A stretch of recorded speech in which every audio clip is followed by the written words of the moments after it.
սով էր եւ Եղիան գնաց Սարեփթասի կնոջ մոտ։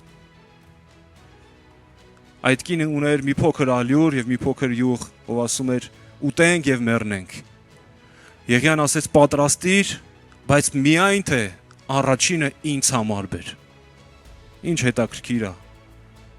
Դու այդքան անխիղճ մարդ ես։ Փոքր տղան սոված է, կինը սոված է, դու ասում ես առաջինը ինձ բեր։ Գիտեք, այստեղ ես նույնականացնում եմ Եղիային Աստծո մարդուն Աստծո հետ։ Միայն թե առաջինը Աստծուն տուր։ Միայն թե առաջինը Տիրոջը, որովհետև այդտեղ է քո պատասխանը, նրանից է քո պատասխանը։ Եվ այս կնոջ կյանքում հրաշք տեղի ունեցավ։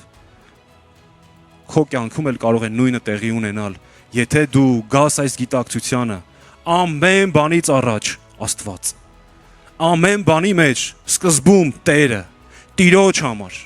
եւ նա գիտի ինչպես վարվել քո ունեցածի հետ։